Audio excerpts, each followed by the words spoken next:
지금 저희는 때 아닌 이상기후로 중부지방은 물난리로, 또 저희는 또 너무 더워서 폭우로 고생을 하고 있습니다.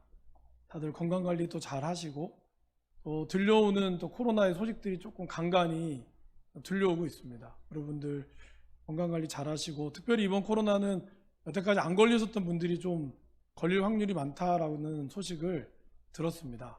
그래서 각별히 또 조심하시기를 바라겠습니다. 내일은 광복 77주년 되는 날입니다. 그래서 오늘은 교회마다 좀 다르긴 하지만 77주년을 기념해서 지키기도 하고 있습니다. 근데 여러분, 오늘 이 8월 14일이 무슨 날인지 혹시 아십니까? 저도 오늘 아침에 뉴스를 좀 보다가 알게 됐습니다. 1991년 바로 오늘 어떤 한 할머니께서 기자회견을 통해서 일본의 만행을 최초로 공개 증언을 하였습니다. 이 고백을 통해서 전국의 생존자들이 잇따라 피해 사실을 알렸고, 이에 일본군 위안부 문제가 인권 문제로서 국제사회에 알려지게 되는 계기가 되었습니다. 그리고 2017년 12월 국회 본회의에서 일제의 일본군에 대한 위안부에 대한 피해자 보호 지원 및 기념사업 등에 관한 법률이 통과가 되면서 매년 오늘 8월 14일이 공식적으로 법적인 국가기념일로 지정되었다고 합니다. 위안부 피해자에 대한 기림의 날이 바로 오늘입니다. 이 할머니는 돌아가셨지만 고 김학순이라고 하는 할머니께서 용기 있는 고백을 해주셨기에 누구나 알고 있었지만 수면에 감춰져 있던 내용들이 국제사회에 알려지게 되는 그러한 계기가 되었습니다. 사실 이것과 비슷한 영화들이 몇 편 좀 나왔죠. 대표적인 영화가 허스토리라고 하는 영화와 I Can Speak라고 하는 그 영화가 좀 그렇습니다. 한 사람의 고백이 이렇게 중요합니다, 여러분. 이 할머니가 무슨 힘이 있으셨겠습니까? 아무것도 배운 것도 없고 아무 힘도 없어서 오히려 그것이 마치 자신의 죄인 것처럼, 그렇게 끌려가서 유린당한 것이 자신의 죄인 것처럼, 그렇기 때문에 아무 말도 할 수 없었으나, 그러나 너무나 정확하지 않은 사실 가운데서 또 그것을 옆에서 도와주셨던 사람들이 있었기에 이런 용기 있는 고백을 할 수 있었습니다. 그리고 이 용기 있는 고백은 사회를 울리고 변화를 시켰다라는 것입니다. 여러분, 이처럼 진실되고 또 우리의 정직한 고백은 힘이 있습니다. 오늘 우리가 읽은 마태복음 16장의 말씀도 그런 의미에서 굉장히 중요한 장이라고 할 수 있습니다. 복음서는 크게 4개의 복음서로 되어 있습니다. 마태, 마가, 누가, 요한복음서. 그 중에 마태, 마가, 누가 복음을 우리는 관점이 비슷하다 그래서 공관복음서라고 합니다. 그런데 이 공관복음서의 가장 큰 핵심, 이 복음서마다 내용이 좀 대동소이하지만 가장 중요하게 여기는, 그리고 그 세 개의 복음서를 삼각점의 어떤 꼭지점으로 딱 찝어보면 공통적으로 발견되는 것이 하나가 있습니다. 그것이 바로 오늘 이 본문, 특별히 마태복음 16장 16절 말씀, 사도 베드로가 우리에게 전해주었던 주는 그리스도시요 살아계신 하나님의 아들이시니다. 이 고백이 세 개의 복음서의 가장 큰 핵심입니다. 여러분, 이 고백으로 인해서 여태까지 복음서에 또 처음으로 등장하는 교회가 등장합니다. 예수님께서는 내가 이 반석 위에 내 교회를 세울 것이다 라고 말씀을 했던 바로 이 교회의 시작, 교회를 말씀한 것이 바로 사도 베드로의 위대한 고백이었다는 것을 우리가 기억하셨으면 좋겠습니다. 베드로가 이렇게 고백을 할 수 있었던 또 중요한 이유는 뭘까요? 그것은 바로 예수님께서 위대한 질문을 하셨기 때문입니다. 오늘 예수님께서는 13절에 그렇게 이야기를 하셨습니다. 사람들이 인자를 누구라 하느냐. 근데 여러분, 왜 예수님이 이때 질문을 하셨을까요? 아까도 말씀드렸지만 복음서가 이 중요한 이 핵심을 차지하는 이유는 이 시점을 기점으로 해서 예수님의 방향이 달라졌기 때문입니다. 복음서 앞에까지의 내용을 보시면 예수님은 제자들과 함께 다니면서 병을 고치고 그리고 말씀을 전하시면서 위대한 일들을 하셨습니다. 사람들이 그러한 예수님의 반응을 보고 예수님을 시기하기도 하고 따르기도 하고 좋아하기도 했습니다. 급기야 예수님을 이 시대의 왕으로 섬기려고 했었습니다. 그러한 사람들의 반응 속에 바리새인과 또 사두개인들은 예수님을 죽이려고 했고, 이러한 어떤 전환점 가운데 섰을 때 예수님은 사람들의 반응을 궁금히 여기셨습니다. 그러니까 이 질문은 그냥 단순한 질문이 아니라 이 질문을 통하여 예수님의 사역이 전환되었다는 것입니다. 왜냐하면 이 질문 이후에 예수님께서 처음으로 자신의 죽음과 부활하심을 증언하셨고, 그것에 따라 3번 예수님은 계속해서 내가 이곳에 온 이유는 죽기 위하여 온 것이다, 그러나 다시 부활하여서 갈릴리로 갈 것이다 라는 말씀을 계속해서 제자들에게 반복했기 때문입니다. 그래서 예수님의 이 질문은 예수님의 사역이 무엇이고 예수님이 이 땅 가운데 왜 오셨음을 우리에게 증언하는 아주 중요한 질문입니다. 여러분, 이때 예수님이 또 이 말씀을 어디서 했는지를 또 주목해 보셔야 합니다. 13절 말씀해 보시면 빌립보 가이사랴 지방에 이르러, 그러니까 예수님이 이 빌립보 가이사랴라는 지방에 제자들과 함께 오신 거예요. 이 지방은 다른 말로 표현하면 가이사랴 빌립보라는 지역입니다. 가이사랴 빌립보라는 지역은 굉장히 중요한 의미가 담겨져 있습니다. 원래 이 지역은 이 케사르, 여러분들 역사에서 로마를 아시는 분들은, 관심 있는 분들은 아시겠지만 시저라고 하는 이 로마의 위대한 왕, 황제까지는 아니었지만 스스로 황제라고 불렸던 그 왕이 그 당시에 있던 헤롯 대왕에게 이 땅을 선사했습니다. 그리고 헤롯 대왕은 그 땅을 잘 정비해서 다시 왕에게 바쳤습니다. 그리고 나서 시간이 지나서 그의 아들인 헤롯 빌립 2세가 다시 한번 이곳을 아름답게 꾸미면서 그 당시의 왕이었던 이 티벨리우스라는 왕에게 헌사를 합니다. 그리고 이곳의 이름을 황제의 이름을 딴 카이사라, 그리고 왕의 이름을 딴 빌립보, 그 이름을 세웠다는 것입니다. 그러면 여러분, 이 지역이 얼마나 중요한 도시인지 아시겠습니까? 황제와 왕이 다스리는 곳, 얼마나 이 땅이 이 황제와 왕의 보호 가운데 발전했겠습니까? 거기다가 이 땅에는 이방신을 섬기던 아주 판이라고 하는 신을 섬기던 위대한 신전이 있었습니다.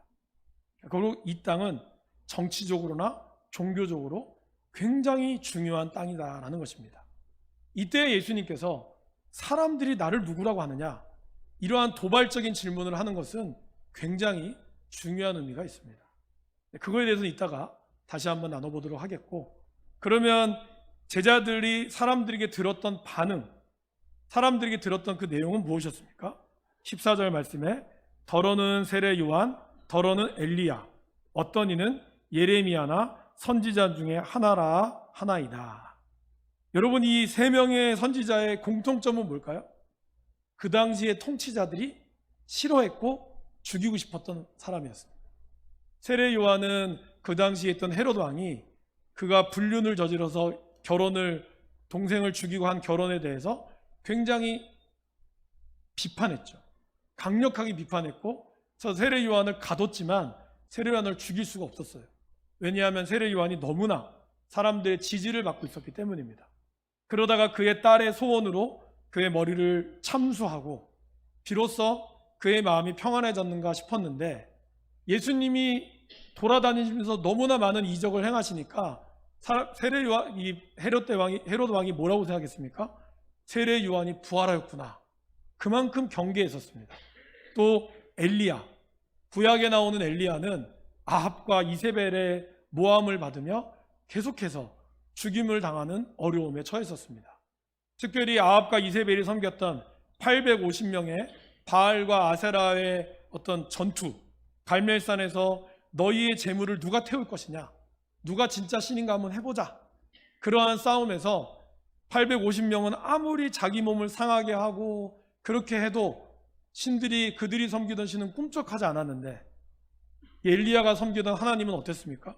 거기다가 물을 부어서 완전히 그 재물을 다 잠기게 했을 정도로, 여러분 불태워 보시면 알겠지만 불에다가 이 태울 만한 재물이나 이런 데다가 물 부으면 안 타는 거 아시죠? 연기만 날 뿐입니다. 근데 그것도 그냥 조금 부은 게 아니라 가득히 부었다고 했습니다. 그런데 성경에 보면 그것을 핥았다라고 얘기하고 있죠. 재물뿐만 아니라 모든 것을 훑어가면서 했던 이 권능의 엘리야. 더더군다나 엘리야는 마지막에 어떻게 죽었습니까? 시체 없이 불병거가 그를 데리고 갔습니다. 이러한 놀라운 엘리야를 예수님으로 사람들은 생각했었습니다. 그리고 또 하나, 예레미야. 예레미야는 누구보다 눈물이 많고 고생이 많았던 선지자였습니다. 이스라엘 백성들에게 이스라엘이 망할 것이니 빨리 항복하라고 했던 선지자입니다. 지금 우리로 치면은 우리가 일본한테 이제 곧 국권을 빼앗길 것이니 항복하십시오. 그거랑 똑같은 겁니다. 여러분, 그런 선지자를 맛보면 여러분 그 교회 다니겠습니까? 매국노라고 해서 아마 교회에 와서 데모할지도 모릅니다. 그러한 사람이 바로 예레미야였어요. 예레미야는 눈물의 선지자였고 이스라엘의 유다의 멸망을 직접 보면서 예레미야 애가를 지을 정도로 나라를 사랑했고 민족을 사랑했던 사람입니다. 예수님도 이스라엘 백성들을 바라보면서 오갈 데 없는 이들을 향한 큰 눈물을 많이 흘리셨죠. 그래서 아마 사람들은 예수님을 봤을 때 이러한 사람으로 봤다라는 것입니다. 그러나 예수님은 그러한 반응에 있어서 15절 말씀에 그러면 너희는 나를 누구라고 하느냐 고백을 했습니다. 이게 물어보셨습니다. 사실 예수님은 사람들의 반응에 큰 관심이 없었습니다. 사람들이 예수님을 왕으로 세우려고 할 때도 오히려 백성들을 빨리 흩으시고 제자들을 재촉해서서 배를 태우셨습니다. 예수님의 관심은 무엇이었을까요? 예수님의 관심은 바로 주님과 함께했던 제자들이었습니다. 그러면서 예수님은 물으시죠. 너희는 나를 누구라고 하느냐? 여러분들은 예수님을 누구라고 생각하십니까? 오늘 이것이 우리의 말씀의 가장 큰 핵심입니다. 오늘 예수님이 저와 여러분들에게 이 질문을 던지시면서 아마 물어보실 겁니다. 여러분들은 여기 왜 오셨습니까? 여러분들은 예수님을 누구라고 생각하며 여러분들은 왜 이 자리에서 예배를 드리러 오셨습니다? 왜 여러분들은 우리 교회에 다니고 계십니까? 우리 교회에 내가 아는 사람이 나를 전도해서 좋은 이유입니다. 맞습니다.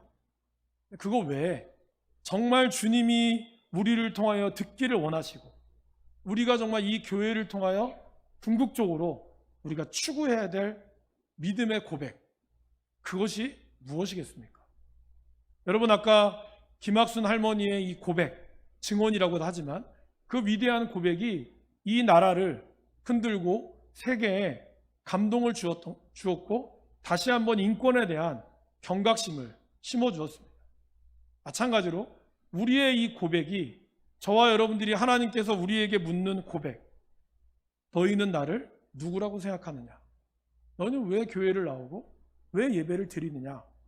이 고백이 저와 여러분들의 삶을 규정하기 때문입니다. 신앙생활은 고백의 연속입니다. 우리가 매주 새벽 기도나 아니면 주일에 하는 사도신경의 신앙 고백, 내가 믿는 것, 바로 이 신앙은 믿음으로부터 출발한다는 것입니다. 그래서 사도 바울 선생님은 로마서 10장 10절 말씀에 이렇게 말씀을 하십니다. 우리 같이 한번 읽어보겠습니다.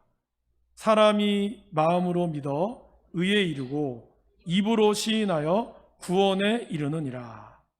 입으로 시인하여 구원에 이른다라고 했습니다. 결국 우리가 구원받기 위하여 이 땅에 오지만 중요한 것은 무엇이겠습니까? 우리가 어떠한 고백을 하느냐, 이거에 달려져 있다라는 겁니다. 다른 사람의 고백이 아닌 교회가 어떤 곳입니까? 라고 얘기했을 때 누가 그러니까 이 평화교회는 뭐가 좋다고 하더라고요. 그래서 교회에 왔습니다. 이러한 것도 중요합니다만 더 중요한 건 뭘까요? 나의 고백. 내가 이 교회를, 내가 우리 예수님을 어떻게 생각하는가? 여러분 생각해 보십시오. 여러분들이 관심이 많다는 얘기를 주위 사람으로부터 들었어요. 그래서 A라고 하는 사람이 당신을 정말 좋아하고 당신에 대해서 관심이 정말 많다고 들었다. 그런 주위의 소문을 많이 들었어요. 그래서 그 사람에 대해서 나도 관심을 가져보려고 한번 만났어요. 근데 그 사람이 여러분 앞에서 아무 말도 안 하는 거예요. 관심이 있다 없다 말도 안 하고 아무런 반응이 없어요. 그런데 뭐야? 없잖아. 그런데 계속 주위에서는 관심이 많대요. 근데 정작 그 사람을 만났을 때는 그 사람은 나한테 관심이 없어요. 그러면 여러분 그 사람의 진실성을 여러분들 어떻게 생각하시겠습니까? 그래도 100명의 사람들이 그 사람이 나를 좋아한다라는 말을 여러분 신뢰하시겠습니까? 아니면 당사자 본인이 나에게 당신을 좋아합니다라는 말을 그 말을 신뢰하시겠습니까? 그죠? 우리는 당사자가 하는 그 말에 신뢰성을 가질 수밖에 없습니다. 마찬가지로 주님이 우리에게 예수님에 대해서 어떻게 생각하십니까? 많은 사람들이 예수님은 성자고 좋은 일 많이 하셨죠. 뭐 그렇게 알고 있습니다. 그때 주님은 우리에게 물으신다는 거예요. 그렇다면 너희는 나를 무엇이라고 생각하느냐? 결국 교회는요, 이러한 고백의 공동체가 모여 있는 곳. 예수님을 어떻게 고백하느냐? 우리가 동일하게 고백하는 이 고백의 공동체가 모여질 때 그것이 교회가 된다는 것입니다. 근데 교회에 왔지만 다 다른 고백을 하고 있고 다 동일한 고백이 아니면 다른 사람의 말에 의한 고백으로 있다면 그것은 교회가 아무리 클지라도 교회에 많은 성도들이 올지라도 진정한 공동체가 될 수 없다라는 것입니다. 그래도 초대교회는 자신이 신앙생활하면서 특별히 안 믿는 사람과 배신자가 있을 수 있기에 그들은 이 고백 가운데 어떤 그림을 그려서 고백을 했습니까? 그림을 한번 보실까요? 바로 저 그림을 그렸죠. 내가 그리스도인인가 아닌가를 물고기 모양으로. 물고기가 원래 헬라어로 익투스입니다. 저 안에 들어가 있는 헬라어 단어가 익투스예요. 뭐의 약자냐면 여러분들 보시기에 왼쪽이시죠? 네, 익투스, 예수, 크리스토스, 그리스도. 위에는 테우, 하나님의 이오스, 아들, 소테르, 구원자 이 뜻입니다. 그러니까 그거를 약자로 하니까 물고기라고 하는 헬라어 단어가 나오는 거예요. 우리나라도 6.25가 아니라 3.1 운동하기 전에 우리나라에 대한 어떤 사람들이 뭘 했다고 하죠? 태극기 같은 거를 이렇게 그렸다 그러죠. 일종의 암호같이 이 사람이 대한민국 국민인가 아닌가.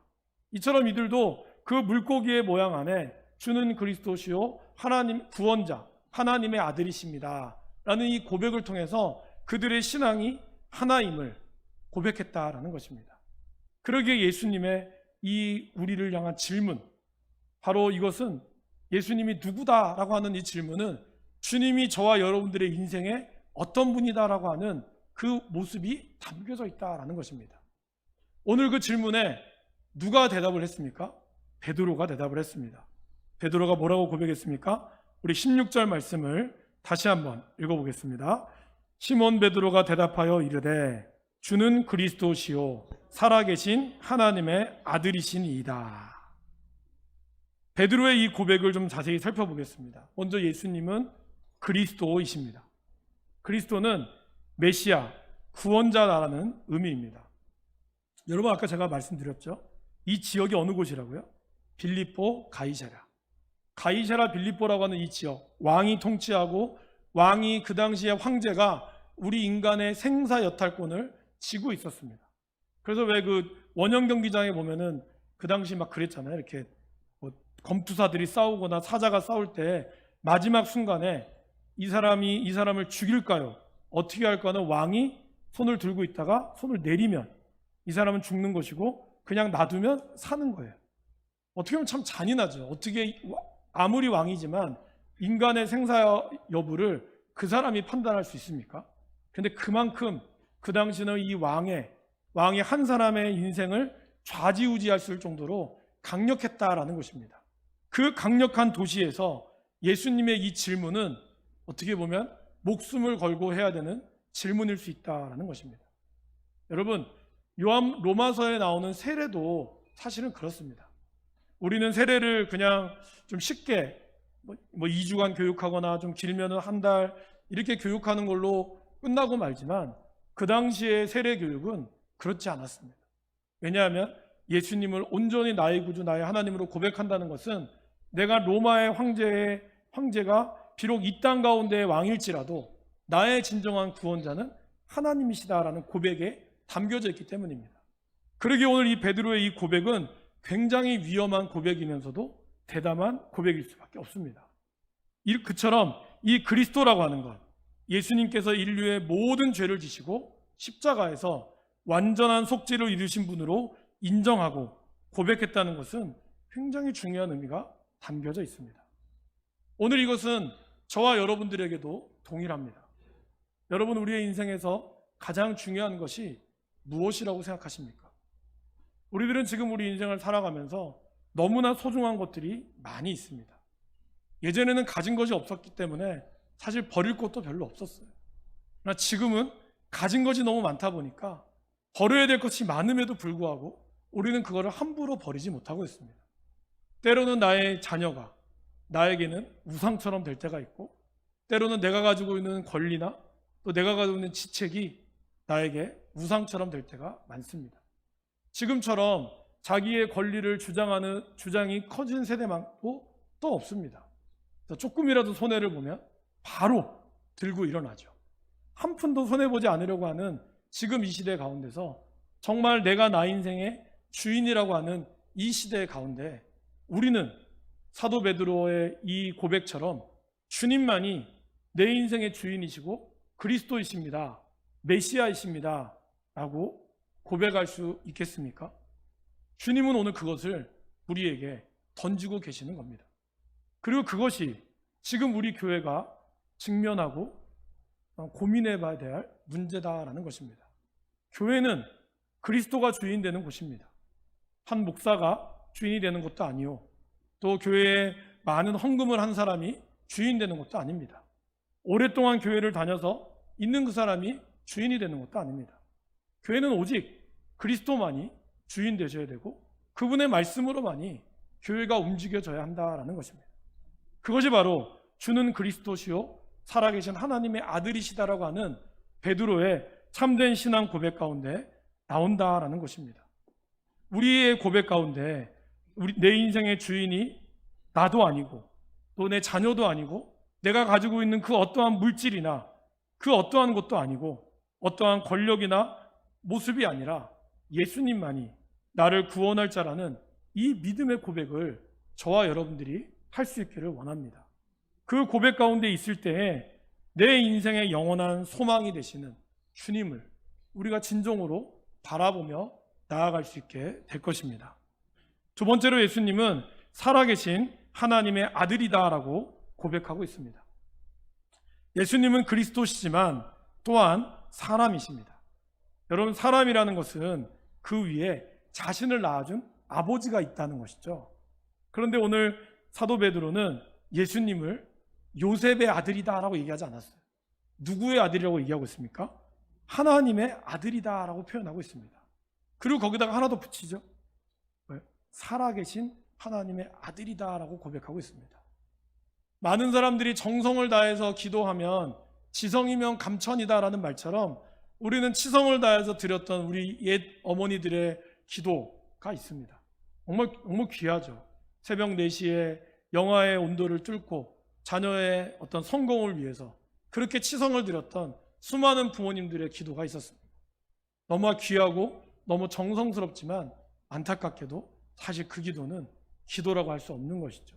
왜냐하면 살아계신 분에게 한 것이 아니라 내가 알지 못하는 신에게 정성을 다하면 들어줄 거라는 그냥 단순한 믿음 때문에 그렇다라는 것입니다. 그러나 우리 예수님은 어떤 분이십니까?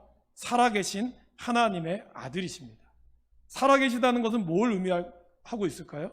그것은 영원전부터 우리의 인생에 관여하고 계셨고 어제나 오늘이나 영원토록 동일하시다라는 것을 의미합니다. 여러분, 아무리 사람들이 많이 있어도 죽으면 끝입니다. 옛말에 그런 말 있죠. 정승집 개가 죽으면 사람들이 많이 몰려도 정승이 죽으면 아무도 없다고. 왜 그럴까요? 개 때문이 아니라 그 개의 주인인 정승 때문에 오는 거죠. 그러나 정작 그 정승이 죽으면 아무도 찾지 않는다고 합니다. 그만큼 죽음이라는 것은 허무한 것입니다. 아무리 세상의 권력의 모든 것을 가졌다 할지라도 우리가 그것이 사람의 생명을 잃어버리면 그때는 아무런 소용이 없다라는 것입니다. 그런데 하나님은 살아계셨고 그리고 지금도 살아계시고 영원토록 살아계신 분이십니다. 죽은 하나님이 아니라, 그래서 관념적이거나 추상적인 분이 아니라 지금도 우리의 삶에 역사하고 있다라는 것입니다. 그 하나님의 아들은 사람의 몸으로 오셨기에 저와 여러분들의 모든 고통과 감정과 기쁨과 슬픔을 다 아십니다. 복음서에는 주님이 당하셨던, 우리 왜 당했던 똑같은 배고픔, 그 아픔과 슬픔, 그 비통함, 그리고 정말 피하고 싶은 고난, 이 모든 것을 다 담고 있습니다. 그러나 예수님은 이 모든 인간의 고통을 담으셨지만 우리의 현실에 무관심한 제사장이 아니셨습니다. 저와 여러분들이 연약함과 시험, 온갖 고난을 다 겪으셨지만 죄는 짓지 않으셨습니다. 그러기에 그분의 그 희생과 죽음이 우리의 모든 죄를 사할 수 있고 나아가는 은혜가 있다라는 것입니다. 여러분, 우리가 주님을 그리스도요, 참된 하나님의 아들이심으로 그렇게 고백할 수 있기를 원합니다. 이러한 고백이 우리 가운데 일어날 때 어떤 일이 발생할까요? 저를 따라해 보실까요? 참된 고백에는 진정한 축복이 나옵니다. 그렇습니다, 여러분. 우리가 하나님 앞에 정직한 고백, 특별히 참된 고백이 나올 때 하나님은 우리에게 놀라운 축복의 말씀을 허락하신다라는 것입니다. 여러분들이 뭐 손주도 계시고 아니면 뭐 사랑하는 누군가가 있을 때 내가 뭐 질문을 던졌을 때 딱 맞는 질문에 답을 해주면 어떻죠?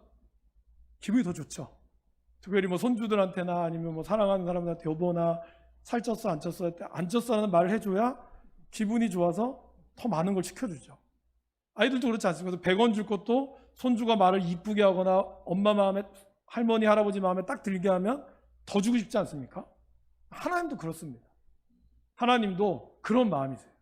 그래서 여러분, 솔로몬에게 하나님이 묻잖아요. 내가 너에게 뭘 줄까?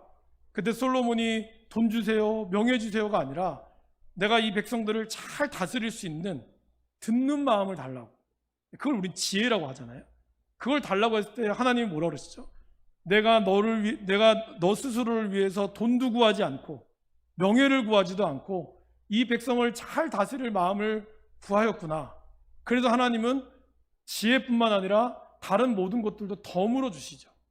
하나님은 그런 분이시라는 거예요. 오늘 베드로의 이 참된 신앙 고백 가운데 예수님이 뭐라고 그러셨습니까? 우리 17절 말씀 같이 한번 읽어보겠습니다. 예수께서 대답하여 이르시되 바요나 시몬아 내가 복이 있도다. 이를 내게 알게 한 이는 혈육이 아니요 하늘에 계신 내 아버지시니라. 바요나 시몬아, 바 아들, 요나 요한, 요한의 아들 시몬아라는 뜻이에요. 성경에서 바요나 시몬아고 얘기한 거는 여기밖에 없어요. 그러니까 예수님이 이 신앙 고백 가운데 있을 때 요한의 아들 시몬아, 네가 정말 나를 사랑하는구나, 네가 정말 믿음의 고백을 했구나, 이렇게 했다는 거예요. 우리가 믿음 가운데 세워진 이 놀라운 신앙 고백은 하나님께서 놀라운 축복 가운데 허락한다라는 것입니다.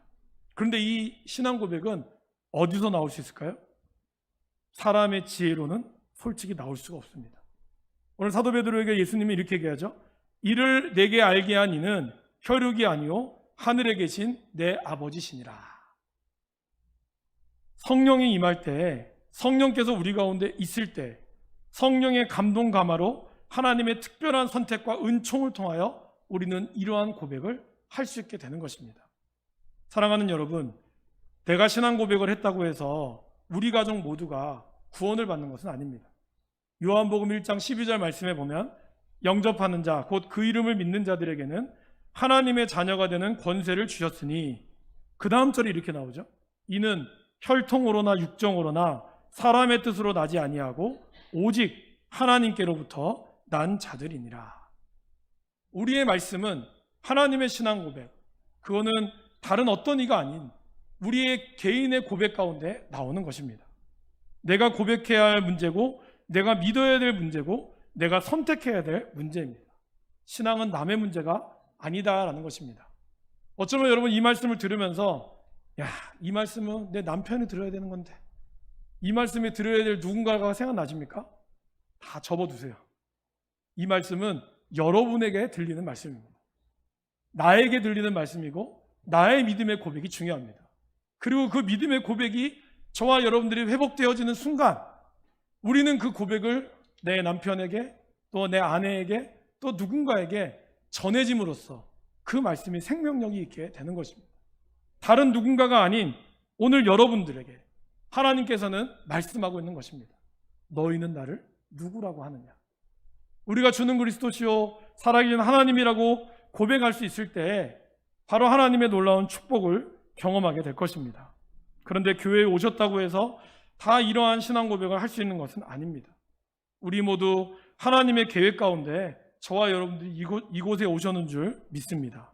그러나 하나님의 영이 우리 안에 충만하여 고백할 수 있기를 우리가 사모해야 합니다. 교회에 오는 이유는 바로 저와 여러분들이 이 고백이 넘쳐나야 하는 곳이 바로 교회가 되어야 합니다. 아무리 성도가 많아도 정말 주님이 나의 주님이심을 고백하지 못하고 살아계신 하나님이심을 고백하지 못한다면 그 교회는 사단이 전혀 무서워하지 않습니다. 그 교회는 생명력이 없어요. 그러나 우리 가운데 생명력이 있는 교회는 몇 명이 계실지라도 그것 가운데 주는 그리스도시요 하나님의 아들, 이것을 고백할 수 있는 것은 성령이 우리 가운데 임하였기 때문에 가능한 것입니다. 그러기에 우리가 이 고백을 할 수 있다는 것은 하나님의 영이 저와 여러분들 가운데 각자에게 임하셔서 우리는 이 고백의 고백대로 또 살아갈 수 있게 되는 것. 그럴 때 이 교회는 정말 하나님의 놀라운 역사가 일어나게 될 것이고 주의 참된 축복을 경험하게 될 줄 믿습니다. 그런 은혜가 저와 여러분들의 삶에 이 믿음의 고백이 우리 가운데 충만히 임할 수 있기를 주님의 이름으로 간절히 소원합니다.